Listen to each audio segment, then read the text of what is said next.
자, 먼저 원천징수 탭을 클릭해 보시면, 자, 우리가 과거에 그 전산 세무 2급을 할 때는 실기에 대해서는 근로소득자 기준으로 하는 거라서 여기까지만 이제 오픈을 해 놓은 거였고, 그래서 근로소득 관리, 일용직 근로소득 관리 이렇게 적혀 있죠. 자, 그런데 이제 추가로 기타 소득 관리, 퇴직 소득 관리, 사업 소득 관리, 금융 소득에 대해서 이제 원천 징수하는 탭이 있는데, 여러분은 시험 때 얘네들이 나오기를 기도하시게 될 거예요. 나오긴 나오는데 얘네들로만 나오는 게 제일 이상적이에요. 엄청 쉬워요.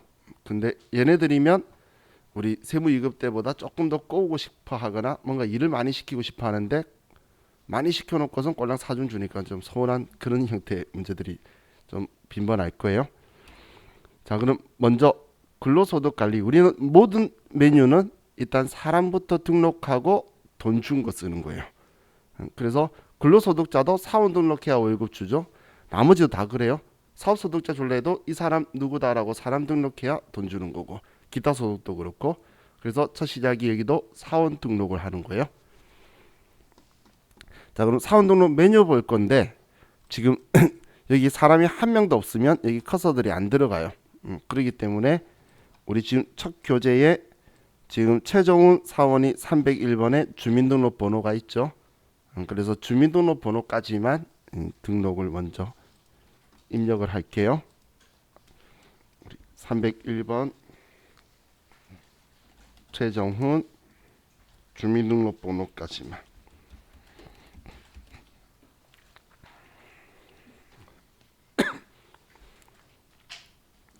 자, 그럼 우리 메뉴 먼저 좀 보도록 할게요.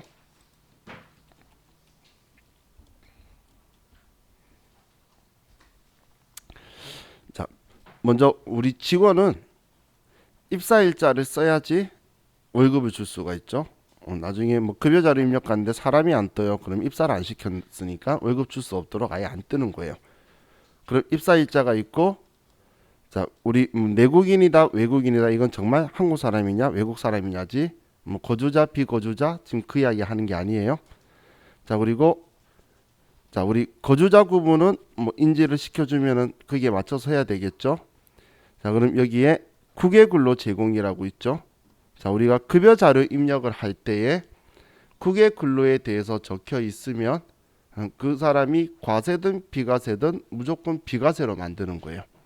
그리고 그 사람이 비과세 대상이라 그러면 여기 사원 등록에서 체크를 하는 거지, 과세 비과세가 둘이 있다라고 해서 항목을 과세용 하나 그 비과세용 하나 이렇게 두 개 만드는 게 아니라는 거예요. 그래서 그 급여 자료 입력에서는 수당 등록에서는 비과세로 만들고, 비과세 적용을 하고 싶으면 여기에서 선택을 할 거예요.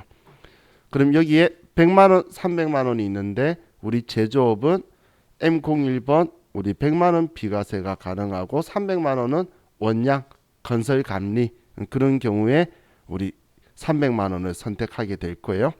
그럼 여기에서 우리 국외근로 비과세 설정을 여기에서 하게 되는 거예요. 자, 그럼 오른쪽에 단일 세율 적용 적혀 있는데 이건 쓸 일은 없는데, 얘는 어떻게 때 쓰는 거냐면, 외국인 근로자가 우리나라에서 이제 근로를 할 때 우리나라 사람과 똑같은 세율을 적용받을 거냐, 아니면 단일 세율인데 꽤 높아요. 10몇 %인가 그래요. 그걸 맞을 거냐라고 선택하는 거예요. 이거 단일 세율 적용하는 외국인도 본 적이 없어요. 그렇기 때문에 자기들이 봐도 자기들이 많이 내는 것 같거든. 그래서 얘는 그런 경우에 쓰는 거니까 우리가 손댈 일이 없겠죠. 여기 생산직 여부는 그냥 정말 생산직이냐 사무직이냐라고 하는 건데, 이건 임금이냐 급여냐라고 이제 우리 인사 쪽에 연결될 때도 이제 얘가 같이 반응을 하도록 되어 있는 거예요. 그래서 여기는 정말 우리 인사 쪽이 우리에 대한 챕터가 아니기 때문에 그냥 생산직이 아니다라고 보는데, 우리 생산직 연장근로 비과세 있죠. 이것도 우리 사무직도 연장근로수당 줄 수도 있잖아요. 야간근로수당. 그리고 생산직도 줄 수가 있겠죠. 그럼 사무직은 비과세 대상이 아니기 때문에 무조건 과세겠죠. 그리고 생산직은 과세인 사람도 있고 비과세인 사람도 있을 거라는 거예요.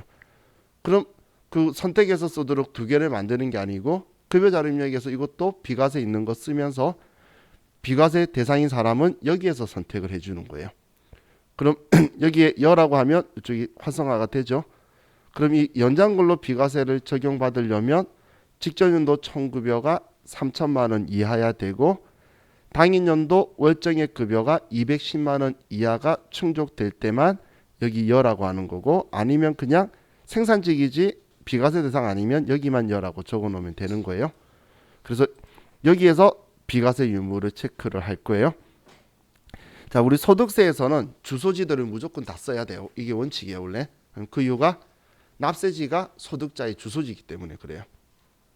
그리고 아래 국민연금 보수월액 때 쓰는 것 있죠. 근데 우리 세무사의 시험에서는 뭐 보수월액을 우리가 쓰기보다는 값을 제시해 줄 거예요. 그래서 급여자료입력에 바로 쓰는데, 뭐 AT 같은 경우는 여기 보수월액을 써서 불러오는 방식을 쓸 거예요. 그래서 그때 얘를 쓴다라고 보시면 돼요. 자, 그리고 우리 퇴사연월일이라고 적혀 있죠. 그럼 이 퇴사연월일을 쓰는 거는 먼저 직원이 그만둬서 근로소득에 대해서 중도 퇴사자 정산을 하려 그러면 여기에 퇴사연월일을 써줘야지 중도 퇴사자 정산할 수 있는 메뉴가 그 직원한테 활성화가 돼요. 그리고 퇴직금을 지급할 때도 여기에 퇴사연월일이 있어야 그 이후로 퇴직금을 지급해서 퇴직소득세를 산출할 수 있도록 정보를 보내줄 거예요. 그럴 때 이 퇴사연월일을 쓰고 시작한다라고 보시면 돼요. 부양가족 명세는 뭐 우리 같이 입력하면서 보면 되니까, 세무이 그때 많이 하셨으니까 이제 추가 사항에 가서 보면, 자, 우리 추가 사항에서 여기까지는 필요 없는데, 자, 앞에 제가 중소기업 취업 감면이나 경력 단절 여성에 대한 세액 공제 있었죠. 가세 감면 90% 5년간. 그게 적용을 하라고 하면 지금 여기에서 하는 거예요. 지금 얘가, 자 보세요. 최정훈 씨가 지금 언제 입사했지? 2018년 5월 20일인데, 자, 이 사람이 지금 중소기업 취업 감면을 받을 수 있다라고 했을 때, 자, 지금 2020년으로 되어 있으니까 2020년 3월 1일부터 했어요. 그러면 5년간 적용받을 거니까 2025년 3월 31일까지 이렇게 쓰는 거라는 거예요. 그리고 받을 수 있는 최대 금액을 받겠다라고 하면 90%고, 그리고 이 감면을 한 방에 할 거냐, 연말정산할 때, 아니면 매번 급여할 때마다 할 거냐. 그런데 매번 급여 입력할 때 알겠다라고 하면 이렇게 적용을 하는 거예요. 그럼 이렇게 써주고 나면 우리가 급여자료 입력할 때에, 제가 2월달 제 컴퓨터가 느리죠. 자, 2월달로 해서 2월 29일로 했을 때는 별 표시가 안 나오는데, 이 사람을 3월 31일이라고 하니까 감면율이 붙어버리죠. 그래서 여기에 급여자료 입력에 감면이 나오는데, 이 감면을 적용하려고 하면 여기 사원 등록에서 감면을 적용해야 된다는 이야기예요. 자, 그리고 우리 소득세에 대해서도 간이세액표에 플러스 마이너스 20%를 선택을 할 수가 있죠. 내가 평소에 연말정산할 때마다 세금을 계속 내는 거예요. 그러면 그 세금을 목돈으로 내는 게 부담이 되겠죠. 그러면 평소에 원천징수 당할 때 좀 많이 당하겠다는 거예요. 그러면 120%를 선택할 수가 있고, 근데 평소에 매번 돌려받아 난 쓰는 돈이 많기 때문에 집에서 가계적으로 지출액이 많아서 뭐 매번 돌려받는데 그 미리 그냥 안 내고 안 돌려받으면 좋겠다면 이제 80%를 선택할 수 있는 거예요. 이건 증세 없는 복지 하신 분이 한 것 중에 잘한 거예요. 그 과거에 그 노무현 증권하고 카피 이명박이었나요? 이명박 증권, 그 다음에 이명박이었죠. 거기까지는 뭔가를 계속 이 두 사람은 하려고 했어요. 그래서 세금을 많이 걷고, 왜냐면 당장 하려고 하는 돈이 없잖아요. 그래서 많이 걷고 많이 돌려줬어요. 근데 이제 그 다음 했던 분은 작게 걷고 작게 이제 돌려주자로 생각했기 때문에 저는 엄청 건전하게 좋게 봤어요. 그 부분에 대해서는. 근데 국민들이 몰랐던 거예요. 그냥 박근혜 정부 됐을 때에 연말정산 되는 금액 작아졌다고 막 한 사람들이 있는데, 그게 정말 나쁜 놈들이 국민연금하고 건강보험이에요. 소득세 간이세액표 요율을 낮춰서 작게 걷었어요. 거기 템포에 맞춰가지고 건강보험하고 국민연금을 높여버리니까 국민들의 입장에서는 그냥 떼이는 금액이 똑같이 느껴졌던 거야. 근데 세금 떼인 게 작으니까 돌려받을 게 작겠죠. 그래서 간이세액표 요율 기본 자체를 맞췄었어요. 근데 사람들이 이제 원성이 또 역으로 엉뚱한 데가 그건 불똥 튄 거예요. 사실 그 사람이 잘못한 게 아니죠. 자기가 떼인 게 작았는데. 근데 그래서 이제 서로 선택할 수 있는 상태로 만든 게 그때였어요. 그래서 이거는 뭐 본인이 안다면 좋겠죠. 그래서 이것도 여기에서 선택을 해야 급여 자료 입력에 여기에 할 때 또 이제 얘가 반영이 되어서 들어올 거예요. 여기에서 뭐 내가 여기서 80%를 적용하고 싶다라고 하면 여기에 80%로 바뀌어 버리죠. 여기 이렇게 바꾸는 게 지금 여기 사원 등록에서 전부 다 여러분들이 설정을 해줄 거다라고 보시면 돼요. 자, 그럼 다시 또 원상복귀해야 되니까 다 부라고 했어요. 자, 그럼 이제 우리 이 사람 보면서 뭐 부양가족 판정하고 하는 건 여러분들 입력하는 방법은 아니까 같이 좀 전체적으로 보고 그리고 나서 이 사람 한 번에 입력을 하고 그렇게 할게요.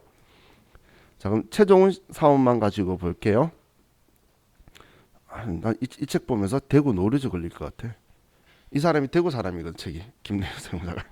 그러니까 온통 대구가 나오는 거야. 대구, 경북, 영천 뭐 이런 거 나오는 게 이 사람이 대구 사람이라서.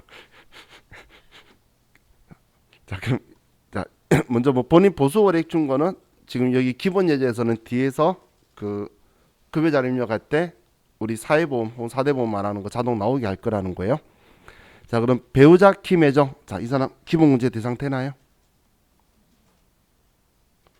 자, 배당 소득이 1,000만 원이면 금융 소득 2천만 원 이하니까 분리과세되어서 소득 없죠. 그럼 배우자는 나이 안 따지니까 될 거고 아들 책일수는 소득에는 문제가 없는데 나이가 지금 2020년 기준으로 봐도 22살이죠. 98년생이니까. 그래서 나이 때문에 안 될 거예요. 근데 나이는 사실 우리 주민등록번호 있으면 컴퓨터 입력하면 자동으로 나오죠. 그래서 그냥 그렇게 생각하시면 되고 아들 문제 없고 딸 문제 없고 동생 최은정이 있는데 자, 나이는 40이에요. 그런데 장애가 있으니까 나이 제한을 무너뜨렸고 근데 올해 12월 30일 날 장애 치유가 됐대요. 그럼 치유된 해까지는 되죠. 그렇기 때문에 올해까지는 기본 공제와 장애인 공제가 되고 내년부터는 그냥 부가 되겠네요. 다음 제부. 이 뭐 하는 사람이죠?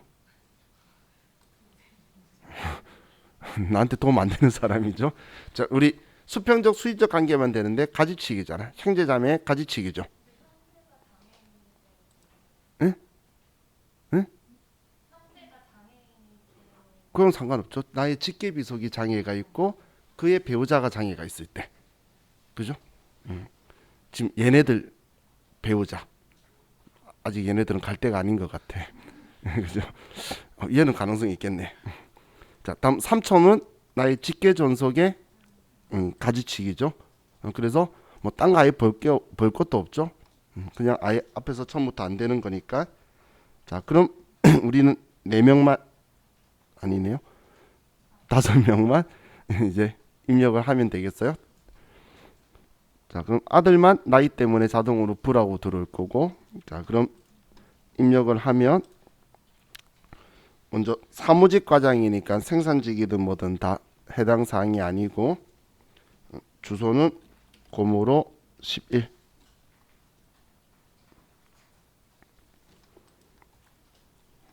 자, 그리고 보수 월액이 287만 원이네요.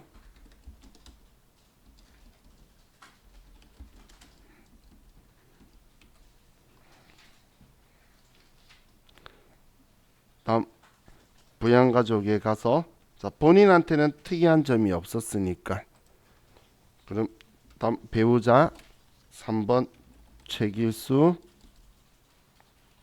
아니네. 김혜정 주민등록번호 배우자는 기본공제 대상이 되고 아들 최길수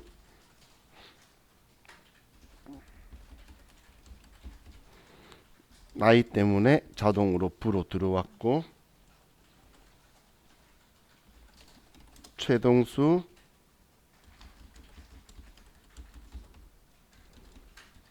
더 이상 없었고 최은아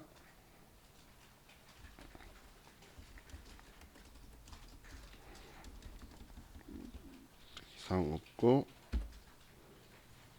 형제자매 최은정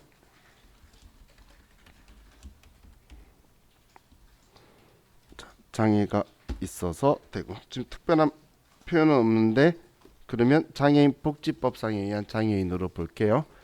왜냐하면 장애인 복지법상에 의한 장애인이 아니면 우리 3번 중증 환자는 장애인 등급이 있는 게 아니라 중환자실에 있는 거예요. 그래서 장애인 등급 못 받아서 병원에서 끊어주는 거예요. 그래서 병원에서 장애인 확인증에서 등급표 3급 제3호인가해서 발행해 주는 게 이제 항시 치료를 요하는 중증 환자. 국가유공자는 유공자라고 다 되는 게 아니라 장애인이 아니고 국가에 그 상의된 일을 하면서 그것 때문에 그 사회적 능력이 없으신 분들을 우리 고엽제 피해 막 이런 거 있는 적혀 놓은 분들 있죠. 그런 분들 이야기예요. 그래서 2번은 우리가 볼 일이 없죠. 자, 이렇게 쓰면 자, 여기 최종은 사원 거 끝났는데 자, 지금 이 문제에서는 특별한 표현이 없는데 시험 때는 세대주다 세대원이다. 이것도 보셔서 세대주 세대원이라고 표현하면 여기에서 체크를 하세요. 지금 여기는 별 표현이 없으니까 하는 거고 우리 앞에 이야기하던 그 뭐냐 자녀가 장애가 있는데 그 배우자도 장애가 있는 경우 있죠. 그때 선택하는 게 5번인 거예요. 직계비속인데 4번 제외. 얘네들 빼고 여기다. 그럼 입양한 사람은 4번이다라고 친절하게 적혀 있죠. 그래서 그 외가 여기인 거고 위탁 아동은 여기 18세 미만이라고 적혀 있죠. 자, 우리 이번 시간 여기까지 하고 쉬었다가 또 계속 연결해서 합시다. 자, 이번에 생산직 대리 김상열이네요. 생산직인데 보수월액이 270이면 월정액 급여 210 넘었으니까 연장근로 비과세 대상은 아닐 거고 배우자는 장애인 복지법상의 장애인에 해당하네요. 자, 그리고 장인은 70세신데 올해 돌아가셨네요. 그리고 처남은 대학생인데 소득에는 문제가 없고 1년 근로소득이니까 근데 나이 때문에 안 될 거고 동생 김상수는 대학생이고 사업소득이 1200만 원 있어요. 그러면 얘는 뭐 나이도 그렇고 소득도 그렇고 다 왜냐면 사업소득은 필요경비를 언급을 안 해주면 없는 거예요. 알 수 없기 때문에 바로 소득금액이 돼요. 다음 아들 김지우는 중학생 문제 없고 김예원은 올해 출생했네요. 자, 그럼 이제 입력 김상열 해보면 302번 김상열 주민등록번호 자, 기본사항에서 입사일자부터 꼭 써야지 이 사람이 월급 줄 수 있죠. 그럼 생산직이니까 생산직 여부의 여 연장근로는 부 주소는 공평로 47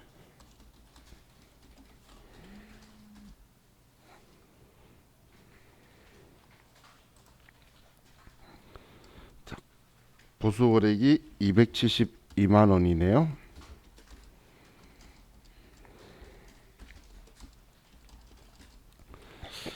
자, 그리고 이제 부양가족으로 가서 자, 본인에 대한 특이사항은 없고 3번 배우자 윤정아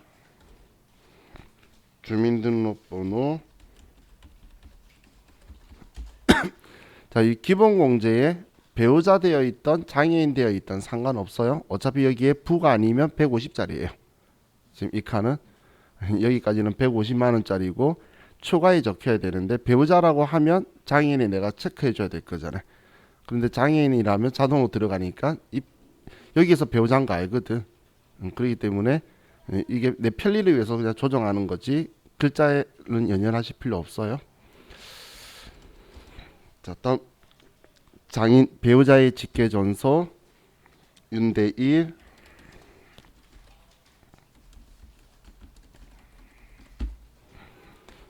자, 60세 이상이시고 경로우대고. 자, 처남 6번 형제자매 융정동.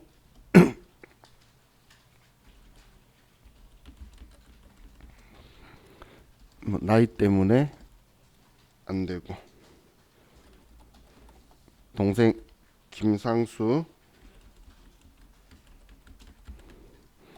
나이 소득 금액 때문에 다 안 되고. 아들 김지훈 특이사항 없고. 딸 김예원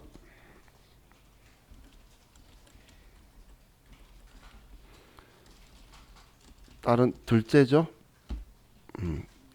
둘째로 해야 50만 원 세액공제가 들어갈 거예요.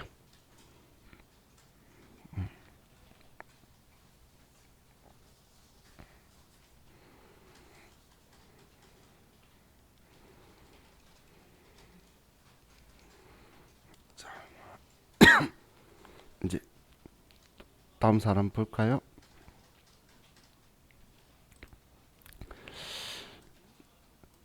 자, 이제 생산직 사원 김영관 보수월액 259만 원이고 그럼 비과세 적용 안 될 거고요.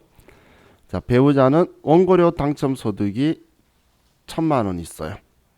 그러면 기타 소득이면 그렇죠. 60%면 400만 원이죠. 그러면 분리과세 자체가 아예 안 되겠죠. 그래서 배우자는 소득 금액 때문에 안 될 거고, 딸 김세영은 사업 소득 금액이 딱 100만 원이고 나이는 19살이네요.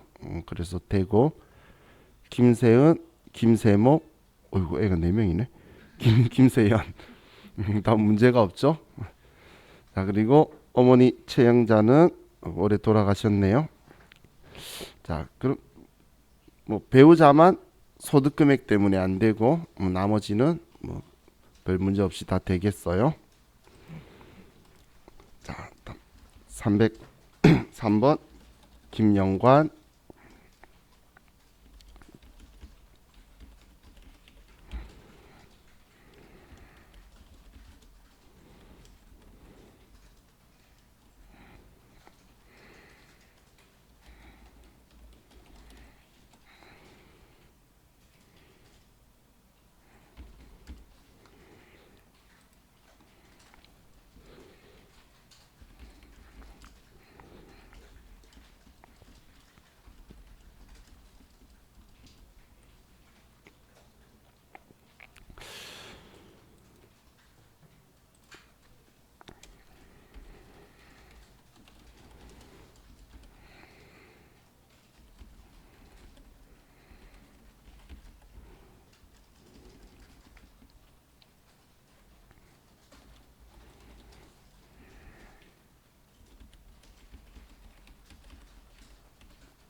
자, 이제 또 다음 사람 볼까요?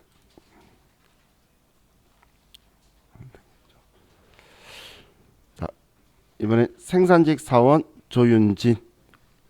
자, 그럼 조윤진은 전년도 총급여가 2,800만 원이라고 가정하고 기준 보수 월액이 207만 원이면 3천만 원 이하, 210만 원 이하 다 충족이 된다, 그죠? 그리고 여러분도 보셨을지 모르겠지만 이름으로 고정관념 가지면 안 돼서 주민등록번호를 항상 봐요. 여성 근로자냐, 그죠? 그럼 여성 근로자고 배우자 있죠? 그러면 뭐냐 3천만 원 이하겠죠, 당연히. 그래서 부녀자 공제 대상이 될 거고 본인이 배우자는 사업소득 금액이 3,800만 원이니까 안 되고 뭐 딸은 문제 없고 아들은 당해 연도 출생했고 시아버지 시어머니가 있네요. 시아버지가 부동산 임대 사업 소득 금액 2,500. 그럼 모시고 살아야지. 그죠? 부동산 임대 사업 소득 금액이 있다는 건 건물이 있다는 거잖아. 같이 살아야 내 거지. 미래에, 그죠? 그럼 어머니는 근로소득이 300 있으시니까 아버지는 소득 금액 때문에 안 되지만 시어머니는 문제가 없겠네요. 나이가 문제 걸리나? 나이가 걸리겠다, 그죠? 61년생이면 59세 되니까 그래서 두 분은 안 되는 거겠네요. 그럼 본인 부분에서 조금 체크를 해야겠다, 그죠? 자, 그럼 4번 조윤진 주민등록번호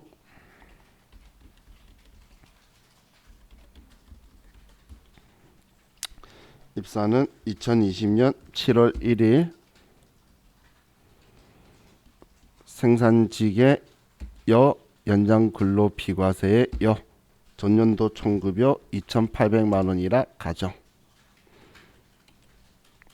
주소는 노변 공원로 13.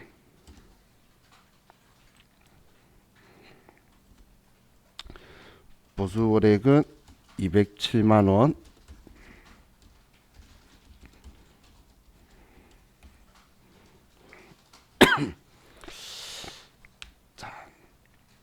다음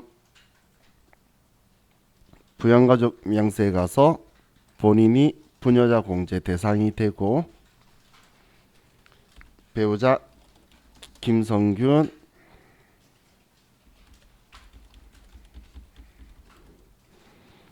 소득 금액 때문에 안 되고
하셨죠? 자, 이제 다음 아래 사무직 사원 박순애. 자, 사무직 사원이니까 뭐 보수액 볼 필요 없고 동생이 근로소득이 2,400만 원 있으니까 기본공제 안 될 거고 뭐 딸은 3살이니까 문제 없네요. 맞네, 딸이 있네. 그러게 한부모 공제죠. 여자를 봐야 될 게 아니라 배우자가 없다, 그죠? 그럼 한부모 공제 적용돼야 되겠네요. 자, 그럼 305번 박순애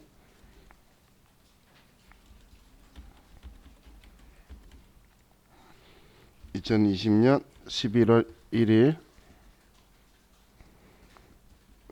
특이사항이 없고 주소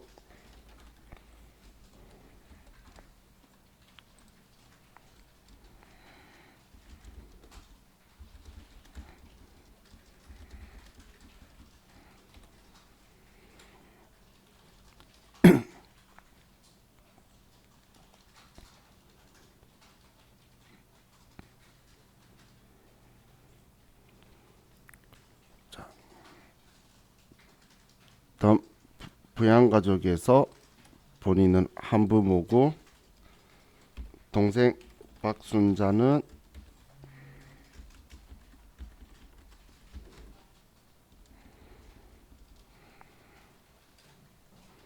그리고 딸 박은혜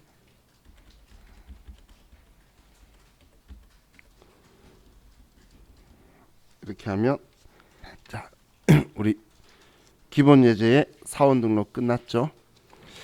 자 우리가 지금 기출 문제를 기본 예제 풀고 기출 문제 풀고 할 건데 우리 세무 1급 시험에서는 그 전산 세무 2급처럼 사원 등록만 하는 거 5점 그리고 혹은 뭐 급여 자료 인용만 하는 거 5점 그런 식으로 안 나와요.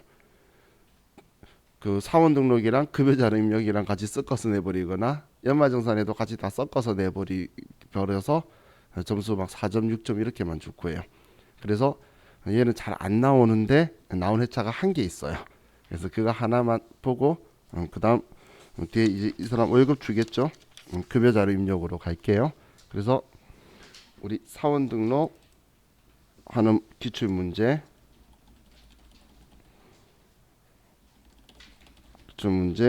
읽는 게 702페이지에 있어요.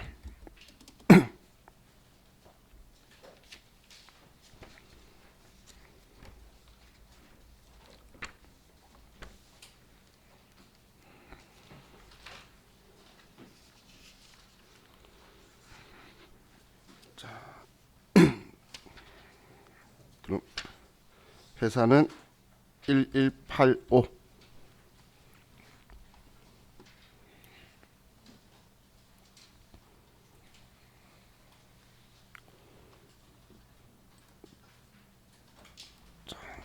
702페이지에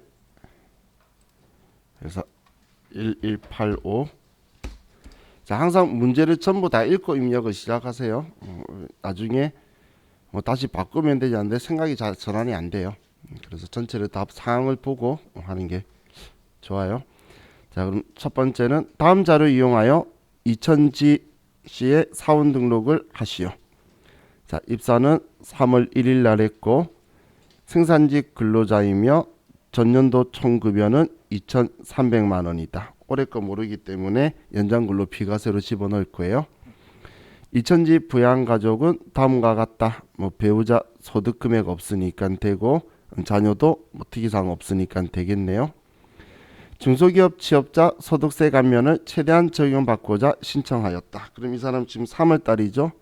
그럼 5년간 해서 2025년 3월 31일이라고 쓰는 거라 그랬죠. 그리고 90% 적용시킬 거예요. 그리고 중소기업 취업자 감면을 매월 급여 수령 시 적용한다. 이제 어떤 말인지 이해가시죠? 그 연말 정산할 때 할 거냐, 급여 받을 때 할 거냐. 당사는 중소제조업이며 전자부품을 생산하는 제조업체이다. 이건 얘 적용받을 수 있다라고 수식어 달아준 거고 근로소득 중 급여대장 작성 시 비과세 및 감면을 적용받을 수 있도록 사원 등록에 등록한다. 얘네들 다 쓰란 이야기죠. 자, 그럼 이제 먼저 사원 등록에 가서 지금 이천지씨 만들어야 되는 거죠. 자, 4번 200번으로 이천지 주민등록번호 입사는 2020년 3월 1일 생산직 근로자고 연장근로 비과세 대상이 되고 뭐 주소나 이런 건 없으니까 자 여기에 뭐 전년도 총급여 2,300이다까지는 있으니까 정보 있는 건 일단 다 써주는 게 제일 좋죠. 자, 다음 부양가족 명세에 가서 자 본인은 뭐 남자고 특이한 거 없고 그럼 3번 배우자 김배우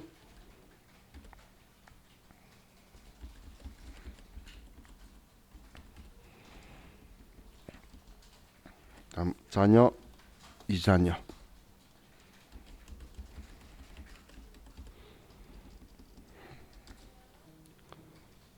그럼 이제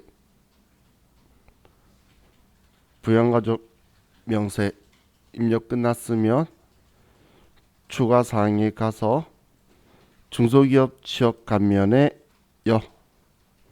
이 사람은 지금 3월 1일 날 입사했죠. 그래서 2020년 3월 1일 5년간 2025년 3월 31일 4번 90% 1번 급여 입력으로 여기까지를 써주는 거예요.